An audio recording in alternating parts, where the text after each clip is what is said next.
Here's my overall point. Okay, so they got Slim Shady, aka Joe Burrow. If anybody knows, he dyed his hair blonde, and he's looking like Eminem back in the day. Which applause to you. He's coming off an injury, in 2023, right? So this year is so important for him to stay on the right track versus the wrong track, and that wrong track speaks to Andrew Luck.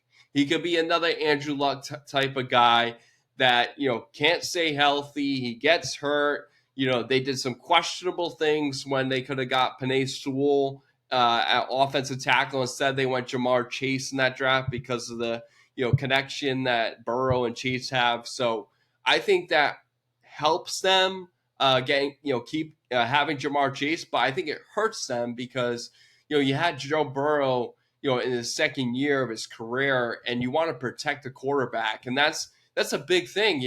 For example, look at the Mac Jones situation with the Patriots. They didn't help him.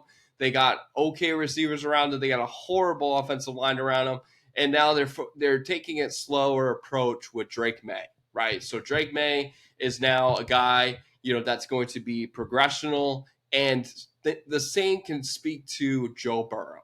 And they have to find a way, and they did. They went out and got bookends like Orlando Brown and Trent Brown, right? But their schedule is not hard, right? It's the sixth easiest in the NFL, according to Sharp Football Analysis, right? But my whole thing is this. The number one reason why they will not increase to 11 wins, they'll keep at 10, and that's why I think the 10 and a half numbers really thought well of, is their defense. Their defense is horrible. Like, they were second to last in all of defensive stats last year, in a cumulative type of way. So they're ranked 23 in the NFL as far as third down goes. Like, third down, they're horrible at. Lou and Arumo is not the best defensive coordinator. He finds a way to, sleep a lot on the defensive side calling, and he does a lot of, cheap kind of calls, doesn't really be aggressive when he should be. There's a lot of inconsistency with that. And so if I'm looking at the total package with the Cincinnati Bengals, offensively, they got it, right? Offensively, there might be one question mark, and that's the tight end position with Mike Gesicki. Mike Gesicki's coming in, and you know what? Everybody knows what he did in New England. He had an okay career in Miami. So their offensive side, maybe one or two holes, right? Chase Brown, I think, will come into the mix later on in the year. But I think their defense is horrible. So that's why I don't think they get to 11. I think they stay at 10. And they might have a chance to win the division, but you got Baltimore there as well. So that's my hot take. Yeah, I think that's a good that's a tough division. I think they're gonna miss Mixon a lot more than people think. He was a very dependable back for them for a long time. Even though I like the pickup of Zach Moss because when Jonathan Taylor was going through his contract stuff last year and when he was hurt, he put up some pretty monster numbers. He was elite. He was great. Yeah, I had him on my fantasy team, so that's why I know he was a definite 9 to 13 points every single week. And he's going to help them out of the passing game. I'll be interested to see how this Jamar Chase contract thing goes as well, because pretty much Mike Brown has come out and basically said we're probably not going to negotiate because Chase has 2 more years left on his deal. 2 years. And T. Higgins too. Also with the T. Higgins thing too, that may or may not be a distraction. And when you have so many kind of, unknowns coming into the year with Burrow, his, recuperation from his injury, with Jamar Chase, with T. Higgins, and then with, Mixon being traded. Right. Look, I don't trust the Cincinnati offensive line to keep Joe Burrow upright. No. I don't. History has shown us that this guy just gets beat to shit every single year. So with all of that, and with I know they still have Hendrickson on the defense. I mean, he's a stud. But I just, with all of the stuff, I think that I agree. I think under for them. I think right at 10 probably. Yeah, yeah. For them, and yeah, and then we'll kind of see how it goes from there. All right, so my next team is in the same division as well. It's the Cleveland Browns. Right now, their over/under win total is 8.5, and I think that this is a very sneaky Super Bowl pick for the AFC. Because if you remember last year, obviously Deshaun Watson got hurt, and they kind of went back in the way time machine for Joe Flacco to make it to the playoffs. They haven't lost anybody on defense. Last No. time I checked, Myles Garrett is still there. Yep. And I do think that with 2 years removed from essentially Deshaun Watson not playing, I think he's going to be back and be a whole hell of a lot better than he was last year. They have Nick Chubb back, which came off of a gruesome knee injury that I wouldn't suggest going watching because it's gross. Nope. But he's back. Jacoby Ford. Yeah, Jacoby Ford. And, dude, Jerry Jeudy. I felt like that was a super sneaky move that not a lot of people were talking about. And now you pair him up with Amari Cooper, who had a little bit of a bounce back year last year. David Njoku. I like this team.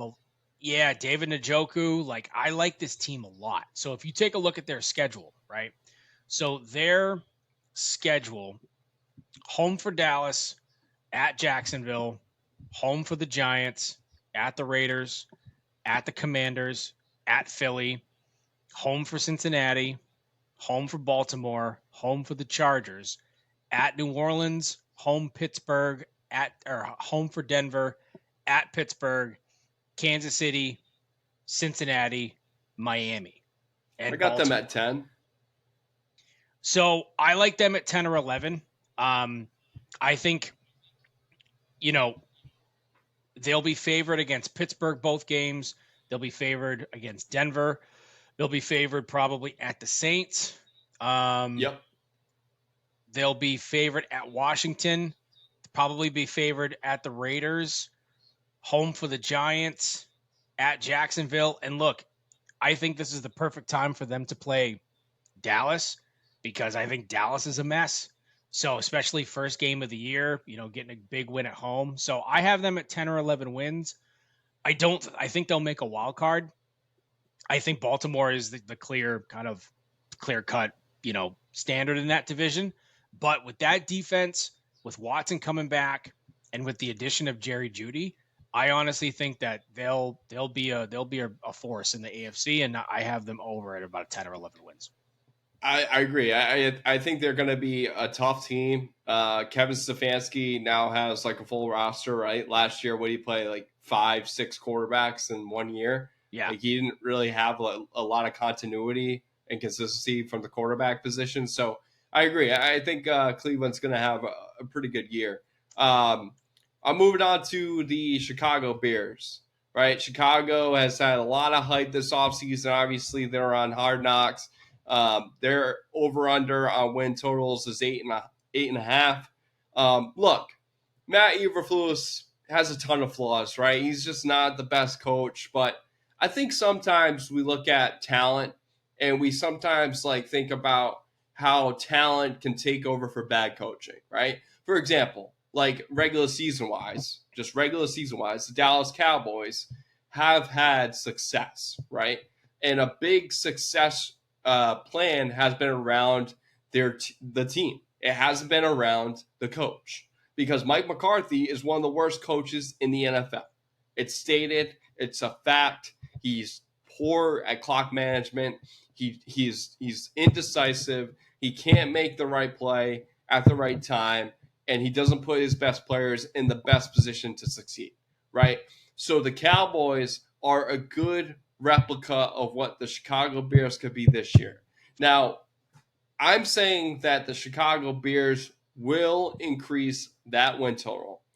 I think they have everything from a player standpoint in order to be a good team. right? They got Keenan Allen that they acquired from in free agency. They got DJ Moore they signed an extension to. They picked up Rome Odunze in the draft. And then they have DeAndre Swift, coming in free agency as well. I think he signed a 3-year, $18 million deal with them. So he's a really good back, right? He's been utilized in a lot of ways. He'll probably get you around 1,300 all-purpose yards. And so he'll find a way to make that offense balance.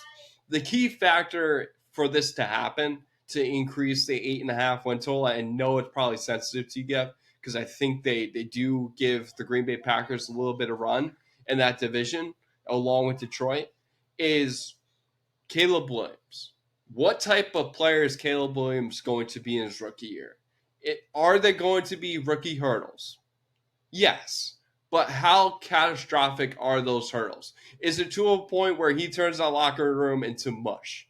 Or does he turn that locker room into, he's a complementary piece to their puzzle and trying to get to the playoffs, right? And I think that's what he'll do. I think like the background noise, yes, he loves the social media hype and he loves media hype. I get it. And he likes to be in the spotlight. He's the number one pick. So you kind of like got to understand where he's coming from, but he's pure talent. Like if you look at his tape in college, he is pure talent. And not to say that he's Pat Mahomes level. Anybody who says that right now is out of their mind. He's got to progress. He will progress. He will develop into a good quarterback. But that's the key caveat for me is he's got to take that leadership standpoint and slowly earn his way in being the leader. Don't become the leader right away. You got a lot of veterans on your team. You got a perfectly sound defense that can give a lot of teams, problems. So I think that Caleb Williams, as long as he has his head on straight and he's not causing himself to be a cancer to the locker room, instead of be a key piece to the locker room, I think the Chicago Bears can increase that win total of 8.5. Yeah, there are a lot of flash right now, right? So, there's everything comes down to the quarterback. Yep. They went out and they got, let's see. So they re-signed DJ Moore. Yep. They got Keenan Allen. Yep. And they drafted Rome Odunze. They signed drafted Rome Odunze. DeAndre Swift. So and DeAndre Swift too. So, and who's the guy that they got from Washington last year? Is it Sweat? Was it Sweat that they got from Washington and then re-signed him? So he's a good anchor for their defense. I think that division, like I said before, the NFC North the NFC North is probably one of the toughest divisions in football. You got 2 against Green Bay, you got 2 against Detroit, and you got 2 against Minnesota. None of those teams are easy outs. No. And I think they go a little bit under.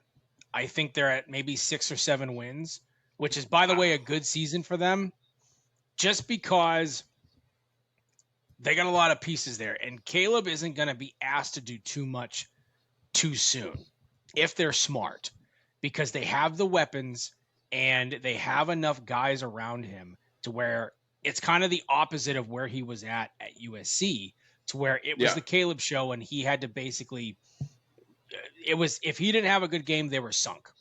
But that's not really the case here. They have a lot of weapons around him to be able to do certain things. Yeah, Tori can watch YouTube. Yeah. Kids, man. So I think honestly I think they go 7 or 8 wins. I think they go a little bit under, just because of that division and just because of just Caleb. Like, I know we have the CJ Stroud thing last year where, rookie quarterback and they came out of nowhere. Yeah. I just don't think that Caleb is as ready to go as CJ Stroud was. And I don't think that the infrastructure is as good of him coming into that CJ Stroud came into for Houston.